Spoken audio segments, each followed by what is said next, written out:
Hey everyone, it's JT and welcome back to JT Talks Jobs. This is the show that teaches you everything you need to know to grow your career in 2020 and beyond. As you know, we at Work It Daily are on a mission to help 1 million of you folks grow your careers and find the success and satisfaction that you're looking for. So welcome to the show. So thrilled to have you here. Listen, a couple things before we get started. We're going to talk about a really important topic today, which is the 3 signs that your career is not growing. But before I do that, just some friendly reminders. First of all, you can get notification when we're going live and join the conversation by following us. You can follow me on LinkedIn by going over to my LinkedIn profile, and all you have to do is click the follow button, and that will guarantee that you'll get the notifications when we go live. Same thing happens over on the Work It Daily YouTube channel, so be sure to go over there, click the little subscribe button, and hit the little bell. That way you'll know anytime we post new content on YouTube and when we go live. Just a couple of ways to get a heads up on that for sure. And then lastly, a friendly reminder that we have our very own hashtag JT Talks Jobs. And this is a great way for you to be able to go back on social media and identify any of our content. If you miss something, let's say you can't attend a live session. For example, hashtags are brand new here on LinkedIn now. And so if you follow the JT Talks Jobs hashtag on LinkedIn, you'll be sure to get all of the information as we post it. And again, be able to go back and watch previous episodes.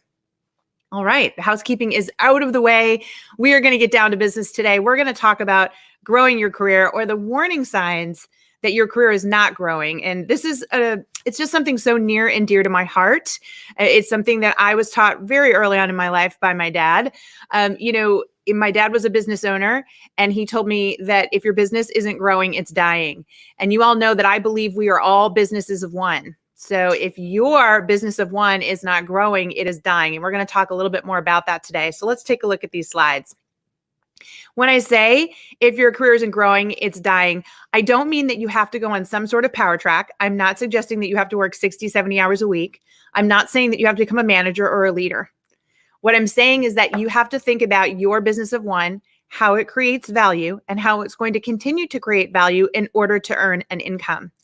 So a lot of people, again, school taught us everything except how to get the job and how to grow a career. A lot of people don't understand that our careers don't work in a perfect vertical line.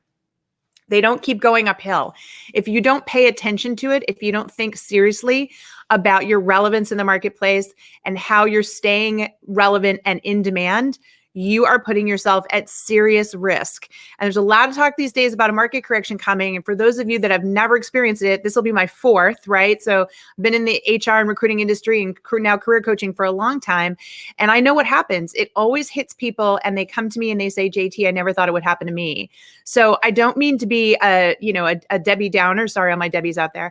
All I'm saying is that if we want to protect ourselves, we have to be thinking about our career and how it's growing and evolving. If you like the term evolve, that's another word we could use here. Okay.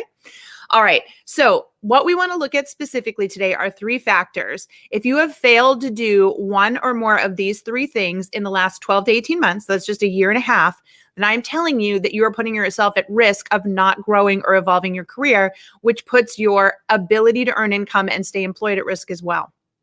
So let's look at number 1. First one is, have you learned a new skill? I want you to think of this as a business and its products or its service offerings, okay? So one of the things that we learn all the time is that it is cheaper to keep a customer than to acquire a new one, right? That's a basic business principle. It's very expensive to acquire a customer.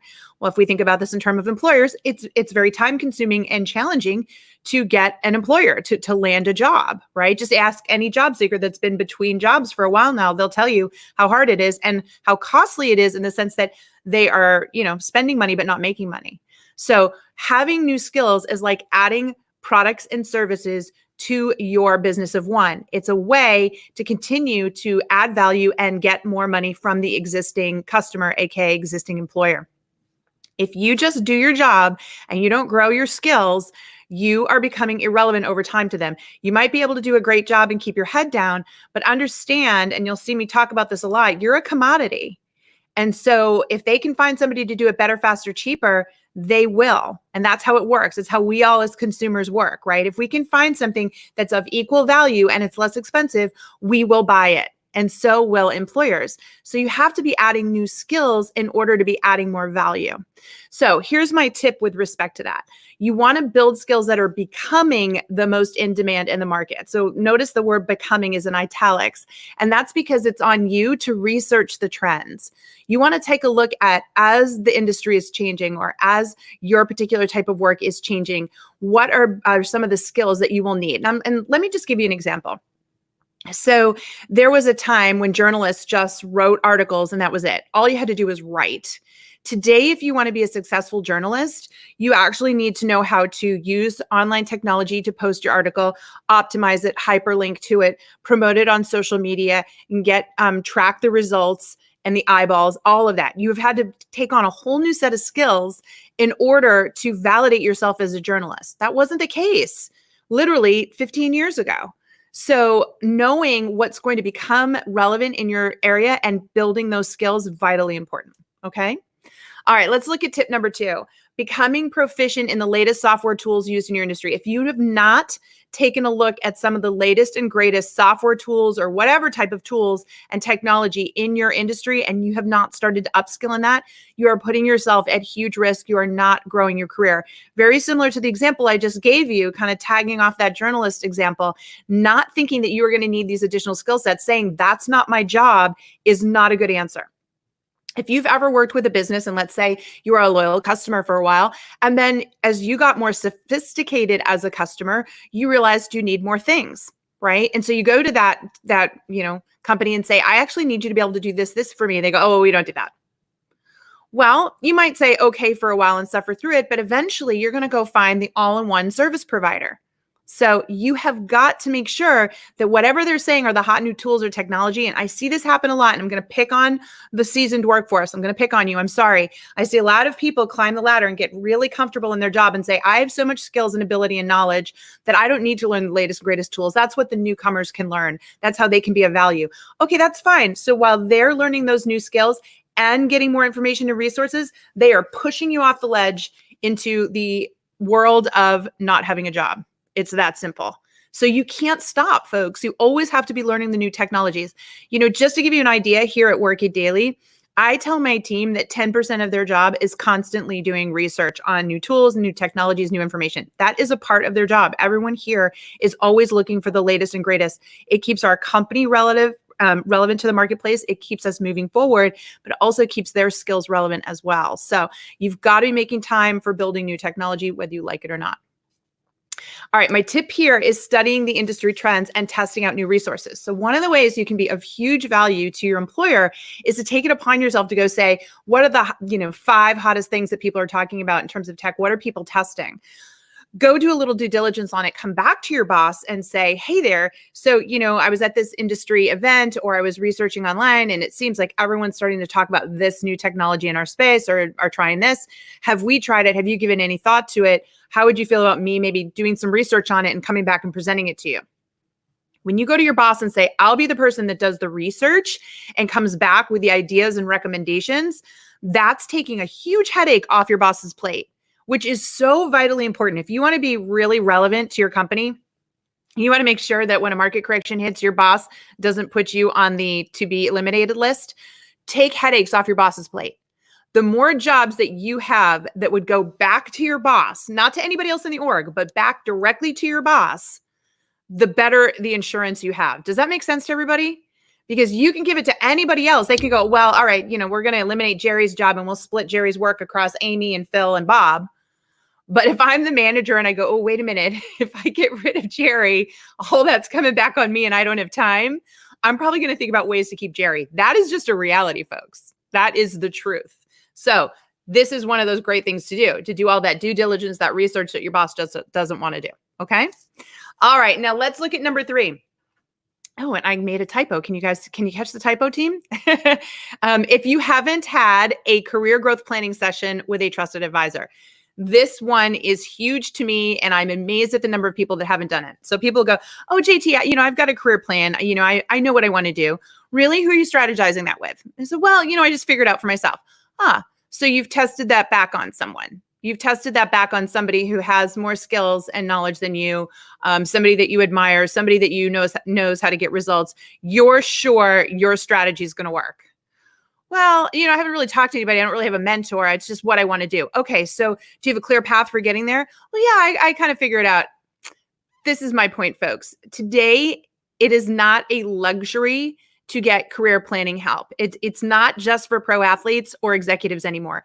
Every single person needs to spend time on their career, not just in their job. And let me give you the tip around that. If you are just going to work every day and you're saying, I have a plan, JT, and if I just grind it out and I do a good job, they're going to notice me. They're going to see my dedication and my loyalty to the company, and they are just going to walk in one day and give me a raise and a promotion and everything's going to work out. That is a fantasy. That is a fairy tale, and it doesn't happen that way. As a business of one, you need to understand that every day your market could change. You could walk in tomorrow and something could have changed at your employer. So you have to be thinking about all the time the contingency plans. And are you insulated from unforeseen market corrections or curveballs that you'll get, right? And what else can you do to shore up the relationship so that you don't have to feel like you're being exposed or that at any point in time you could be commoditized, meaning better, faster, cheaper, right? This is so important. So working on your career means getting a trusted advisor or two. Having a small little board of directors for your business of one is a smart idea. You have got to talk through what's happening, especially with people who have seen how things can play out and can give you an idea of what might happen. So here's the thing. It's always something we didn't plan for or didn't expect that hits us. Because if you know it can happen, you can address it, you can minimize the chances that it can affect you in some way. It is always the surprises. So the more we reach out and talk to other people and hear about other ways we might be impacted, we can better prepare ourselves. And this is the value of talking this through with someone else. So this is what I want you to kind of take away. If we go to the next slides, I want you to try, it's called the career rest in peace. It's the career RIP. All right. And this is an exercise that I want all of you to try to do. And very simply, if we go to the next slide, what you're going to do is ask yourself, what could kill your career today? What could kill your career today? What would bring it to an end? And I want you to list out all the possible things that could bring it to an end. And so I want you to think about that. In fact, if anybody wants to share what they think some of the common career killers are, let's talk about that. So I'll go ahead and put those in the chat. But for example, a market correction could come, aka a recession. That absolutely could happen. Your company could be hit with an unexpected loss or problem. I mean, business could be booming, but something could happen to your company that cripples it and they have to downsize in some way. Okay. You could find out that your company's outsourcing your function to somebody who's bid on it to be less expensive. You could be automated. You could be pushed out because you're making too much money and they found out that the guy, that's getting half your salary is doing essentially the same work as you. There are so many things that can kill your career and people just, they put them under the rug. They don't want to look at them. They don't want to think about them. I get this all the time. You know what, JT? I'm just going to wait till it happens and I'll deal with it then. Well, ask anybody that's come into the Work It Daily program, and literally there's thousands of them, right? Who has waited until that moment and they feel defeated and they feel embarrassed and they feel frustrated and mad at themselves. And now the good news is they join us and we pick them back up and we get them on track and they solve their problem and they never, ever let it happen again. And that is the thing I will tell you right now, I am the most proud of about Work It Daily, our team, and what we're doing. This company is designed to do just that, to give people the power to really make sure that these kinds of things don't happen to them again. And if they do, they know what to do. They know how to mobilize it. They know how to get back on track, right? Because there is no career insurance, folks. I wish there was. I wish we all could pay a premium. And then when we get hit with a career curveball, there was an insurance payout. It does not work that way. You have to create your own insurance. You have to figure out the ways to shore up all the possibilities that could happen in your career and protect yourself. It is your job. It is not your employer's job. Gone are the days of the employee-employer relationship. Companies can't guarantee you a lifetime of employment, okay? They can't. You are a business of one, and business of one is full ownership. And the good news is you're in business for yourself, but you don't have to be in business by yourself. This is what you have to do. You have to think about the ways that you can insulate yourself, team up, be part of a community, and protect yourself. That's just the truth. That's the reality. And, I'm here to tell you what you need to hear, not what you want to hear. And so it's so important. The sense of urgency that I'm putting on all of you, figuring out a strategy to make sure that your career is constantly growing by looking at these things is key. And doing this career rest in peace exercise is one way for you to think about it. Okay. All right. Last question, or last 2 slides. When you go through this exercise, I'm going to give you a little hint. You're going to figure out pretty quickly, it's usually either a lack of a skill that causes you to lose the job, a lack of tools that causes you to lose the job, or a lack of opportunity, right? So things suddenly shift. And recognizing those things, they're all fixable. You can have solutions that you can put right into action when these things happen, but only if you figure out what could kill your career, right? And how you can mitigate that. Awesome. All right. My last slide is, you are a commodity until proven otherwise. I hope everyone really starts to understand what that means, right? It's the laws of supply and demand. You are a commodity. You are fungible. That's what a term by IBM that they created. You can be swapped out. You can be replaced at any time, folks, whether you're 22 or 62. It's not discrimination. Hiring is discrimination. It is competition. That is our new world. And your business of one has got to stay relevant to compete. And while everybody else has their head in the sand and just keeps working in their job and not on their careers, you have a game-changing opportunity right now to figure out how you're going to grow your career and deal with these things when they happen. Okay? So I hope that you decide to do this. I hope you really recognize today how important it is to spend some time on this and really put some tactics in motion that are going to give you that insurance that you're looking for. Okay? Awesome. All right. So we're going to stop there and we're going to take some questions on this. Again, you've got me all fired up. This is a topic that is so near and dear to my heart. I just can't tell you enough how many people don't think about this. Most people are just trying to get through the day. And I understand, if you don't like your work, you feel like you're getting through your day. My job is to help you stop feeling like a victim and start thinking like a superhero. And superheroes are always moving forward. They're always growing. They're always trying to improve, right? And why do you think they do that? Because it feels good. It feels good to be a superhero. And you need to be the superhero in your own career story. It's really much better than playing the victim, I promise you. All right. So we are going to be popping in and doing some Q&A. I think we're just waiting for some of the questions to come up. Let's see. So I hope I say this right. I'm always butchering names and I apologize. Is it Rocky? Rocky, R-A-K-H-I, Rocky. I hope I'm saying that right. Hey there.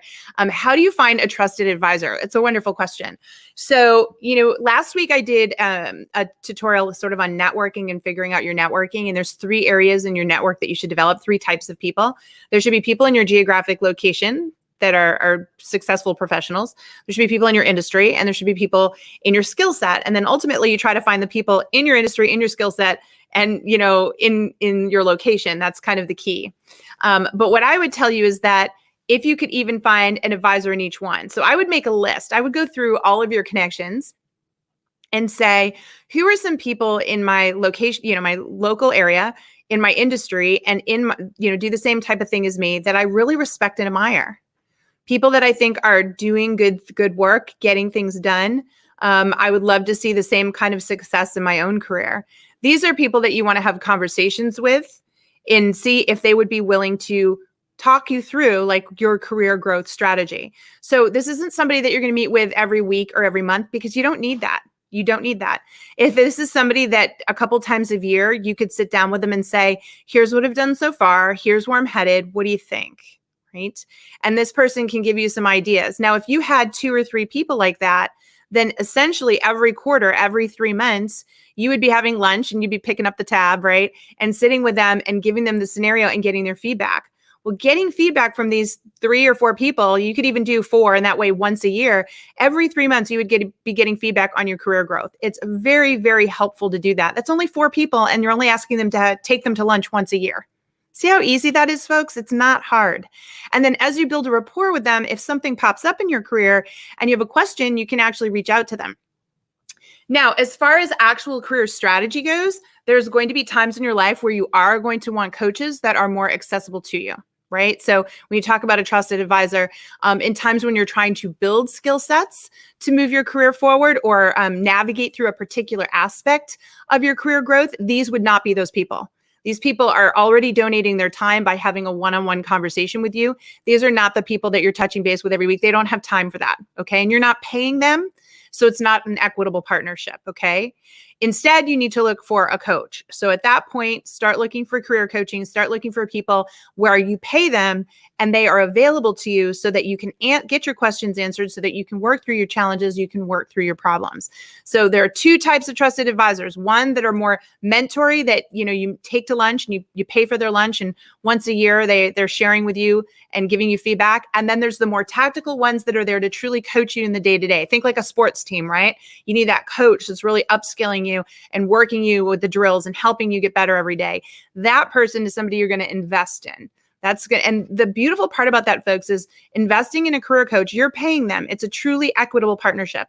Trying to go find someone just to mentor, to coach you on a weekly basis for free, those people don't have your vested interest. So your manager is not your mentor. Your manager is not your trusted advisor, right? They're already paying you to do a job. So they're going to be coaching you for what they need, not what you need.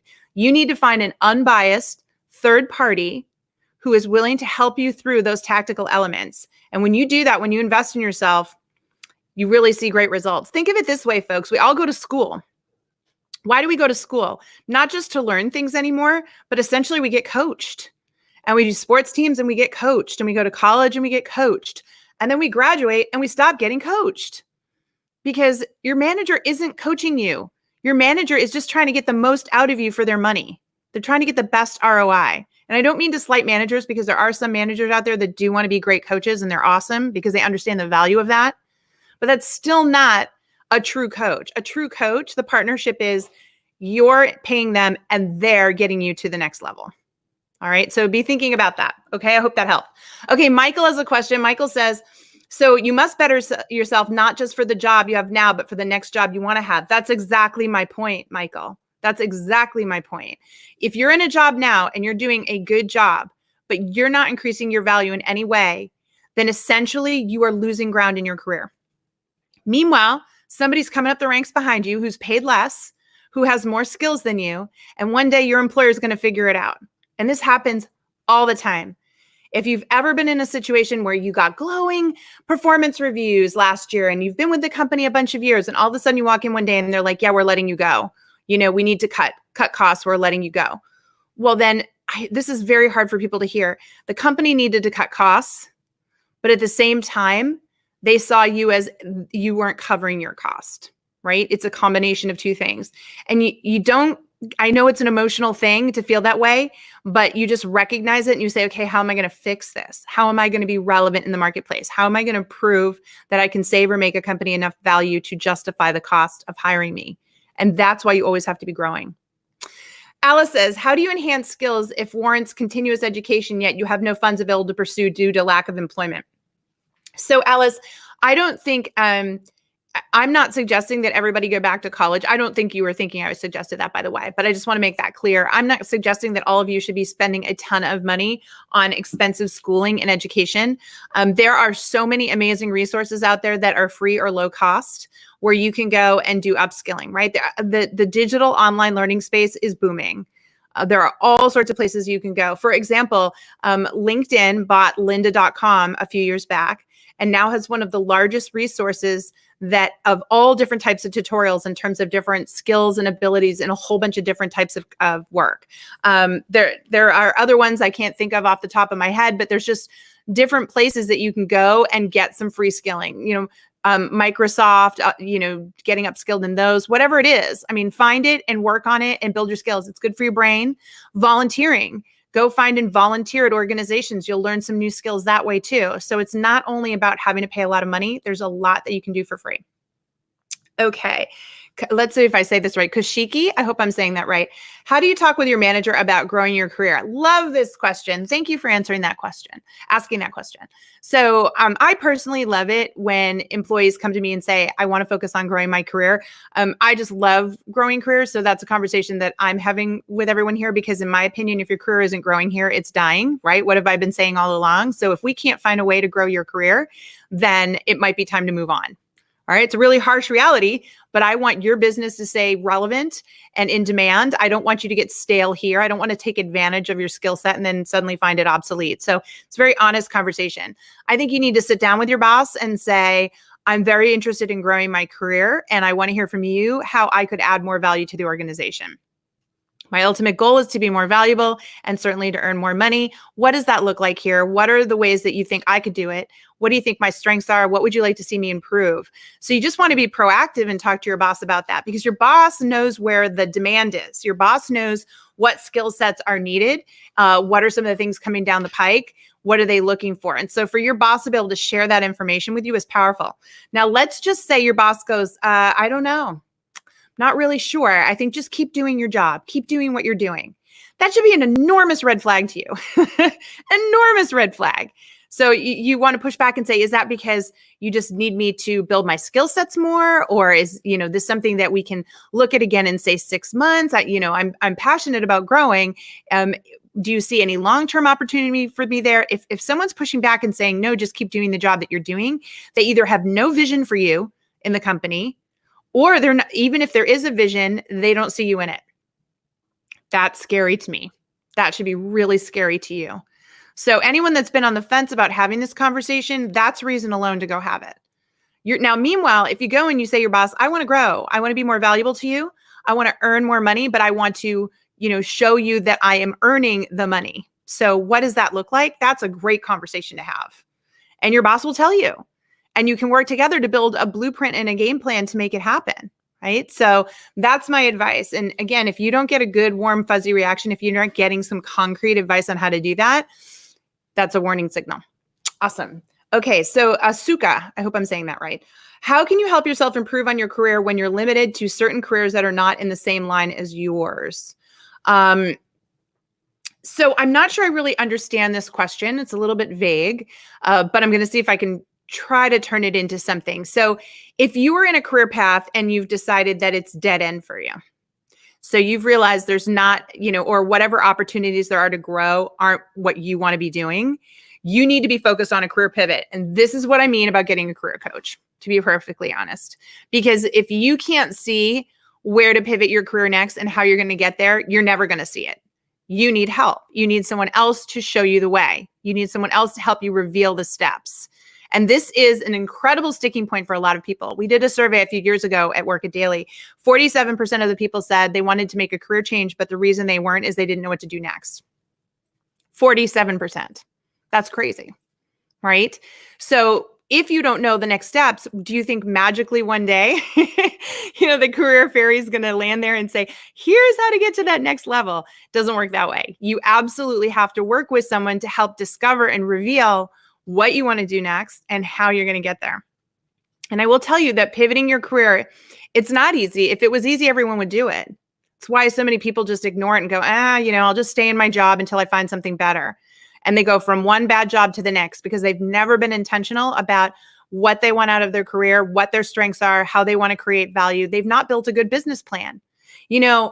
We don't feel sorry for businesses when they go out of business in our town if they didn't have a good business plan, if they didn't have a marketing strategy, if they didn't offer value. All of us can look at it and go, well, I know why that company went out of business. They went out of business because they didn't have this, this, this, and this. We can all see it plain as day. You're a business of one. And if you aren't thinking about, okay, if my business wants to make a shift, how that's going to happen, then it's not going to happen. So you've really got to work on that. Great question. Melissa says, what if you love your current employer, but are typecast as middle management and want to rise to the top? How do you refresh and update your brand without moving to a new company? Okay, so Melissa, I love this. You have been typecast. And my first question is, where do you think the typecasting is coming from? And who are the people that are the biggest believers in the typecasting? Okay, so that would be my first thing, is to make a list of all the people that have typecast you as a certain thing in a certain role and are limiting you. because those are the people you need to sit down and have an honest conversation with.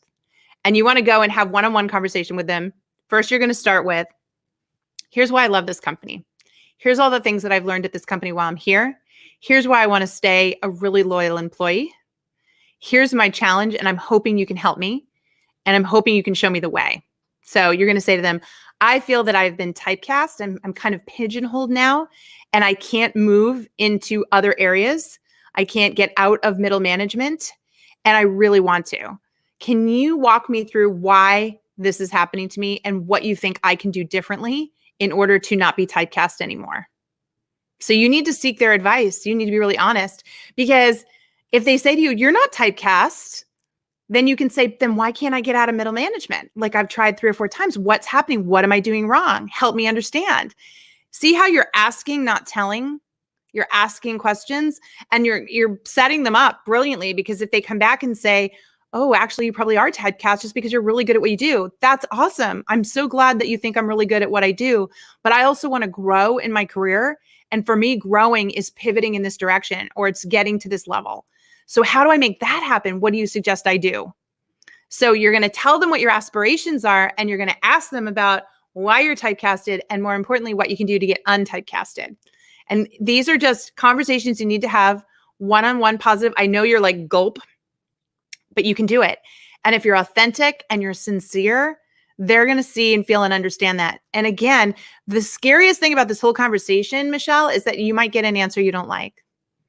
You might hear something like, Michelle, this is as far as you're ever going to go here. And then that's going to heartbreak you a little, because you just said you love this company and they've just told you that's as far as you're going to go. But you know what, Michelle, I'd rather you know that. I'd rather you know if this is as far as you're going to go, because then that's going to change your perspective. No more guessing. You can say, okay, well, I love it. I'll stick it out. Right? Or I love it, but I got to go find something else. But that's never going to happen until you have this honest conversation. All right. Victoria says, are the best advisors within your field or those with an outside perspective? Both, Victoria. You should have both. Earlier, I just said geography, skill set, industry. So each is going to add some perspective for you based on that factor. So having some people within the industry, key. Having people outside who are familiar with the skill set, also key. They bring new perspective. And I'm going to give you a sample of that. Like, just so you all know, I practice what I preach. So I am part of a CEO group that I joined a couple years ago. And nobody in my CEO group, none of us do the same thing. None of us run similar types of businesses. In fact, we're all dramatically different. And I remember when I first went, even I was skeptical, because I said, well, you know, at the executive level, don't I want to hang out with all these other people who are having the same exact problems, same industry problems as me? Actually, no. Best thing that ever happened to Work It Daily, I'm going to tell you right now, is me joining this group and hearing the stories of other businesses. When you see how other people are doing it in different industries, it spurs so much creativity, so much aha moment in you. And when you can share your perspectives for them, we've all risen our businesses together. We've all weathered the storm of curveballs in our businesses because of that diversity and having that consistency. We literally meet every single month together and work through process issues around our businesses. I also, just so to be clear, have a business coach that I meet with every single month, one-on-one, where he rips apart my strategy, right? Where we work on the business, not in the business. So I practice what I preach, and it has been a complete game changer for me. It's been so valuable and so helpful having that resource. And that's why I feel everyone needs a career coach. It's great to have the mentors and whatnot, but you have got to have the person that you're paying to tactically work through your issues. So important that you have that, because you are in business for yourself, but you do not have to be in business by yourself when it comes to your career. You do not. That is a choice each and every one of you are making. So if none of you have coaches out there, that is a choice, right? It's not your hands are tied. You can't do it. That is a choice. All right, Barry, what happens if you feel that your boss feels threatened by your upskilling? So first of all, Barry, it means that your boss is not recognizing the value for her or him. Right? So early on, if you were here at the beginning of this conversation, I said one of the best things that you can do is take a headache off your boss's plate that your boss never wants back again. That is one of the best ways to make sure that you're not going to be part of a layoff situation. Because if your boss can redistribute that work someplace else, they will. But if it's coming back on your boss is not going to want to lose you. So I think if you are upskilling, Barry, focus your upskilling on things that your boss hates to do. So go to your boss and say, What are some of the things that are the biggest headaches to you that you want taken off your plate? How can I build my skills to support you, to free you up as the manager, as the boss, to do more of what you do best? And I think having that conversation with your boss is powerful, going in and saying, I really admire you as a boss. You are so strong in these areas. And I know that we win when you get to do more of that. So what are the things that are most bogging you down? What can I take off your plate? How can I upskill? Because I want to get better. But if I can complement what you're doing, we both win. That's the conversation you want to have. And I'll tell you something. People will say to me all the time, my boss feels threatened by me. That's not true, right? Your boss doesn't feel threatened by you. Your boss feels that you aren't being a true partner. Your boss feels that you don't have their best interests at heart, that you are only looking out for yourself.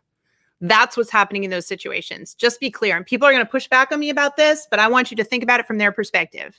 If you're saying they're threatened by me, you are acting intellectually superior. The moment you say that, you are acting intellectually superior. I'm better than them. They're scared of me. They're threatened by me. So if that's the vibe you're giving off, if that's your interpretation, says way more about you than your boss. If your boss is reacting a certain way, how about you step back and ask yourself, what is my boss worried about and how can I alleviate those concerns?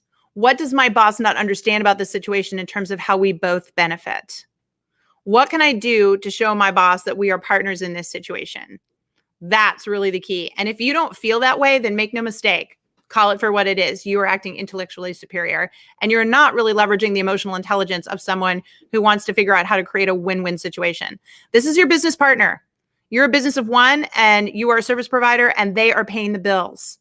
Be very careful how you build those relationships. Pay close attention to them. Great question, by the way. Gary says, is a specific career coach required for a technical area?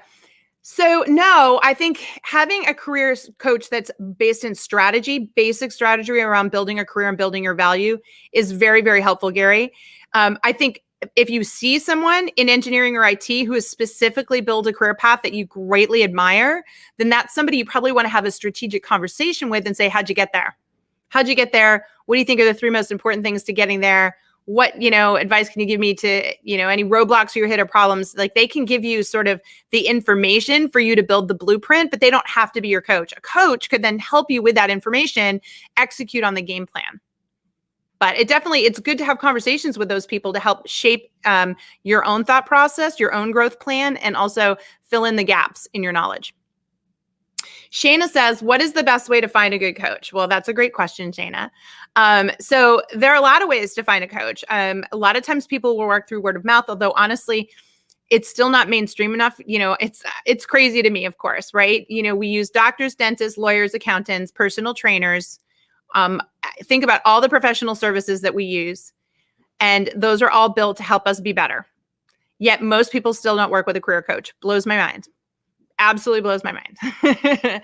So that being said, if you think about any professional services, you've usually seeked out recommendations, references. Now, that's not going to be as easy with career coaches because, they don't have the same setup that a lot of professionals do. But you can ask around and see if you know anybody. And you also need to think a little bit about how you want to work with a coach. So a lot of people think, I want to go meet with a coach in person. I want to have one-on-ones in person. That's not for everybody. It's not affordable for everybody, to be perfectly honest. Coaches charge a lot of money. It's one of the reasons that we built Work It Daily as an online career coaching platform, because I had a real issue with the cost of career coaching. And our goal at Work It Daily is to completely disrupt career coaching. So you can go after traditional career coaching where you spend $300 to meet with a coach. You have to schedule a time, whether you're feeling good that day or not, whether it fits in your schedule or not. You go meet. Maybe the coach gets you all hyped up and excited. Then you go home and you're all alone. And you need to execute on this all by yourself, and there's no support, right? Because that's not included in the price. And so the next time you meet with the coach, you really didn't get everything done that you wanted to get done because you lost your momentum. And over time, you start to wonder, what am I paying all this money for? See, that's why I don't believe in traditional career coaching. What I believe is you don't need an hour of my time once a month. You need 5 minutes of my time 3, 4, or 5 days a week or whenever it comes up. So having on-demand career coaching is hugely powerful. And that's what we did at Work It Daily. We said, what if we take really amazing career coaches, let's train people, let's put them in a private platform, let's give people their own phone app, and whenever they have a question, they can message their coach and get an answer, right? Don't need to be on the phone, like don't need live. All you need to do is be able to message someone privately about your situation and get help. Get help on your resume, your LinkedIn profile, your cover letter, your interview prep, your job search.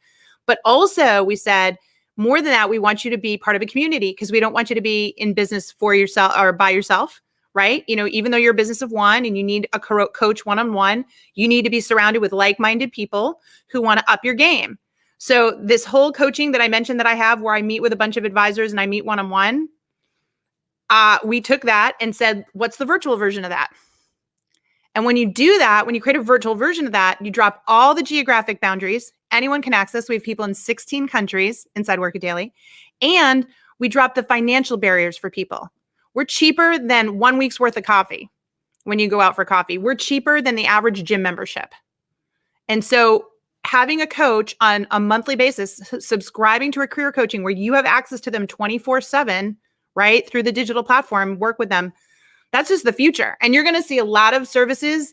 This is how you'll be able to get services in the future. We've already done it in so many ways, right? Just look at finances. There are so many other and wellness apps. Now we're just doing it for career coaching. So obviously, I would love it if you would go over and check out Work It Daily because that's what we do. And we could be a great way for you to test, right? Before you decide to go spend a lot of money on a one-on-one session with a coach, it's a great opportunity for you to test and see what coaching's about. All right. And thank you for asking that question.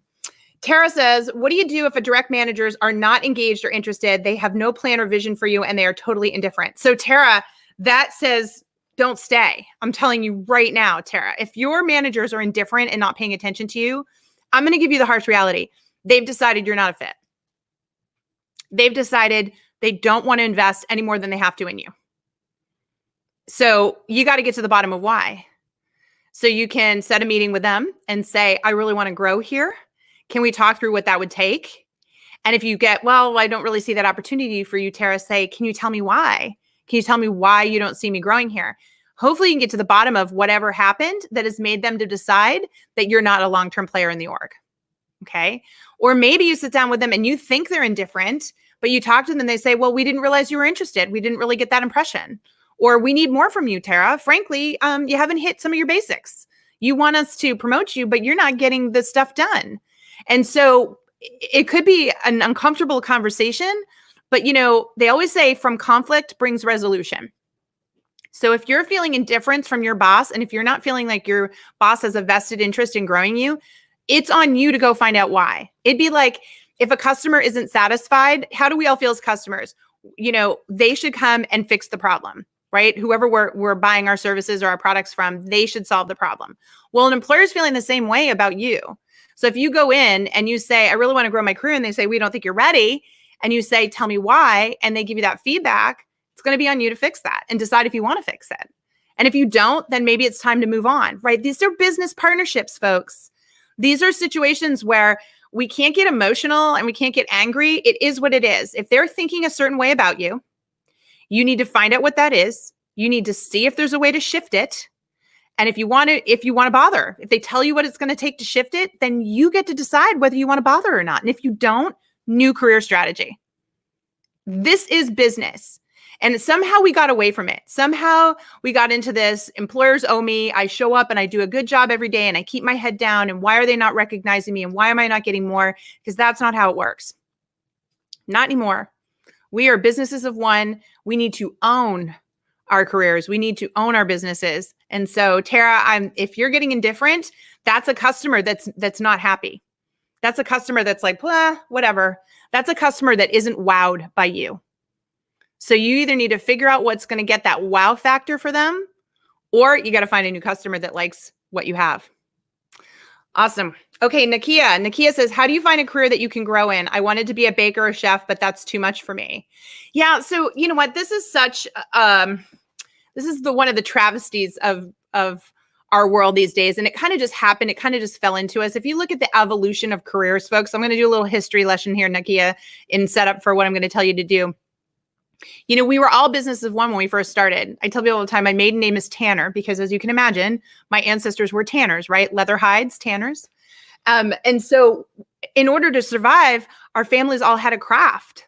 They all had a thing that they did to make money. And then the Industrial Revolution came, then the information revolution has come, and we all have these other jobs very different. There was so much less choice back in the day, because back in the day, jobs were about survival. And now it's about a different kind of survival. It's about earning a lifestyle and living the way we want to live. We forget that we are so much more evolved than we ever were. And so now it's coming full circle. And this is the thing that people don't understand. We're in the midst of a huge next phase of career evolution in which we've come full circle back to being businesses of one.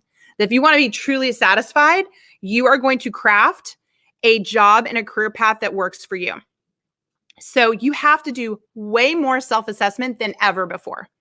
You have to figure out what your strengths are, what your preferences are, your communication style, and how those all translate into possible career options. So doing a strengths assessment would be my next suggestion for you. And by the way, this is a good time to mention it. We have an incredible amount of free resources over at Work It Daily, 2 of which I'm going to suggest that you check out. One is called the Career Decoder. And this is where you're going to figure out how you like to create value on the job. It's going to give you your preferences for how you like to create value, which is basically how you're going to earn money. And then we also have a personality test that tells you about your personality traits. And understanding in the workplace, understanding those 2 things are foundational to the bigger picture of starting to figure out what careers really interest you. And inside the Work It Daily platform, if you decide to join Work It Daily, we have an entire tutorial called the Professional Strengths Assessment. Now, this has 7 exercises that you complete. And we also introduce you to the career interest game, which is how to tie yourself and start to identify other career paths. This is not rocket science. It's not brain surgery, or as I like to say here at the office, it's not rocket surgery or brain science, right?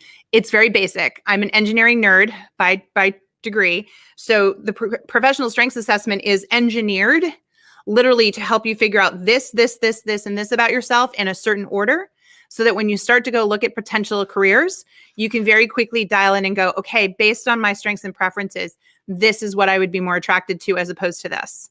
And so there's no exact science. We can't, put your information in and spit out of a computer that this is the one perfect job for you, because no 2 people are the same. We're all unique. But you can do enough self-assessment in a certain order to create a predictable outcome that there will be a more dialed in number of possibilities. So that's something that you need to focus on. This is what I mean about working on your career. This is what I mean about school teaches you everything except this. So if you haven't done this and, again, chef baker wasn't for you, you need to figure out, okay, what did I learn from that experience? But more importantly, who am I as a person and as a professional, and what would that translate into? Okay, Michael says, what's the best way to better yourself when looking for a job and you don't have a job? So I'm going to suggest you do 3 things, Michael. First of all, definitely focus on making sure that you are upskilling and you have the best proactive job search strategy possible. Most people are doing a reactive job search. This is where you're just applying online and hoping employers will call you. Less than 3% of people that apply online ever hear back. So first and top priority for you if you don't have a job is really making sure that everything that you're doing is ideal. Again, over on our free resource page, there's a job plan checklist. Go download it for free, job plan checklist. That would be one place. I'd start there, Michael, and make sure that every single thing on that checklist is fully optimized and being done correctly. Step 2, I would identify a skill set, specifically some kind of technology or knowledge, and do some online learning. Or, if you can find a class locally or whatever, go back to some form of school. Don't pay to go. I'm not saying go back to college. I'm not saying pay for an expensive course or certification. I'm just saying there are plenty of online learnings that you can take. There are, free classes a lot of times, or inexpensive classes at your community college. Go back to school. You need the learning. You need the structure. You need your brain to be occupied. And then the third thing I'm going to tell you to do is volunteer. I want you to find an organization and volunteer your time every week. Volunteering is just one of the best ways to increase the gratitude factor. Another thing we always say here is gratitude is an attitude. So having that gratitude factor built into your routine is super, super important and will help you keep perspective. Okay, awesome. All right, David said, most don't fully appreciate one of the main career killers, not caring about relationships or only caring to a degree they can help you. Please address this. Oh, David, yeah, let's definitely talk about that. So agree with you. So most people only care about their network when they need it. David's absolutely right. Most people only think about their network when they are between jobs or they hate where they are and they need to make a change, because now they want to go tap in and use those resources. Problem is that you have not been maintaining a healthy relationship with these folks. You have not been giving as much as you'd like to now get. So one of the things that everyone should be thinking about in their career growth strategy is, how am I maintaining a healthy network? This is just like maintaining our regular health, right? So we know we need to eat right and exercise. we know we need to make good choices. When it comes to your networking, you need to make good choices. You need to plan and schedule time for networking. You need to be very strategic and intentional in your networking, and you need to do it on a consistent basis, right? And so failing to do that, absolutely, such a big no-no, and part of the career growth strategy that I think so many people suffer with. How many people are guilty of that? Oh, I was so busy working in my job. I hear this all the time, working so many hours in my job, JT, I didn't have time to network. And you're saying it's the job. It's not the job. It is not the job. Here's the deal. There's this rule out there called 80-20. That 80% of your business comes from 20% of your customers. So lots of my marketing folks would know that. It's a very vulnerable place to be. Think about that. 80% of your business coming from 20% of your customers. If you lose 20% of your customer base, 80% of your revenues could be gone. That is a very vulnerable place to be. You want to know what's even more vulnerable than that? Working full-time for one company. 100% of your revenue is coming from one customer. Think about that. 100%. Probably one of the worst situations you can put yourself in. So if that isn't reason for you to say, I need a network, I need to go out and I need to connect with people, and I need to stay in the know, and I need to get my brand out there. I may even need to do a side hustle or a part-time gig. This is why. Because the day you or your customer decide to part ways, you have to find another customer to replace your business. This is why we talk about having a hobby career and a second stream of income. This is why we talk about shoring things up and making sure that if you suddenly lost your job, you would have resource, right? This is the reality. So you've got to network, folks. We keep talking about career insurance. And again, I wish there was magic career insurance that you could all sign up for, and when something goes wrong, get a paycheck. It doesn't work that way. I mean, we have unemployment, but we all know that doesn't cover the bills. So the real career insurance is you having a career growth strategy, you having a network plan, you having a career coach. That is the truth. Great question, David. All right. We're going to take a couple more questions. It looks like we've really covered career growth today. Got a couple other non-career growth related questions. So we'll take a few of those. So first question is from Hussein. What is the best advice to give new employees on their first day? That's a great question. I'll tell you something better than advice, Hussein. You give them an onboarding. You give them an onboarding tutorial. You give them something to let them onboard themselves. So, for example, at Work It Daily, when people land a new job here, our members, we then put them into a class called the first 90 days. So we built an entire tutorial. It's 3 months long that teaches a new employee how to go onboard themselves at their employer. And the reason that's so important is that studies show in HR that the first 90 days of performance and how well somebody is perceived in the first 90 days will dictate how long and how far their career goes at that company. So you don't want to leave that to chance. So Hussein, if your company doesn't have a formal onboarding process for employees, then I would encourage them or you to find an onboarding source. You can come over to Work It Daily. You can sign them up for Work It Daily. They can do the 90-day plan.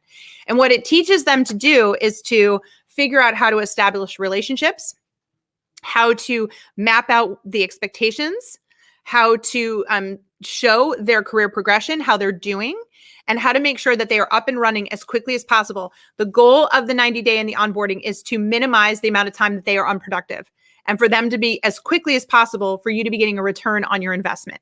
When you see that from new employees, gold. I can tell you right now, here at Work It Daily, our team is awesome, but we have a very unique business model.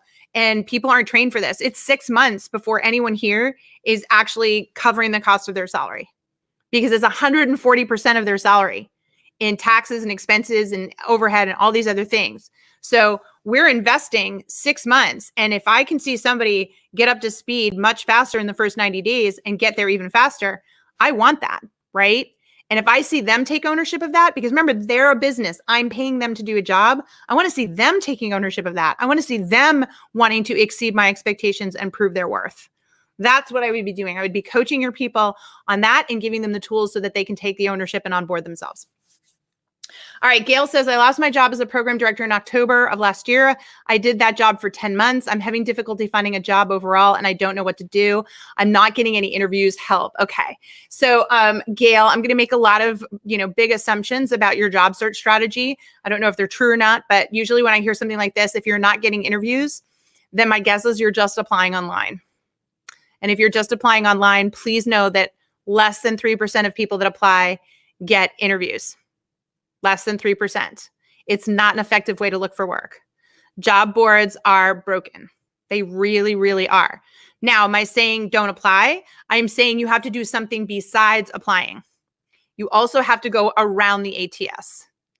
So you have got to know how to apply on ATS. So first of all, things like fill in absolutely every field. Skipping a field gets you disqualified. You have to know that less is more. It's about just giving them what they need and being 100% match for the job, not an 80% match, not 110% match, 100% match for the job. So that's going to narrow the amount of opportunities.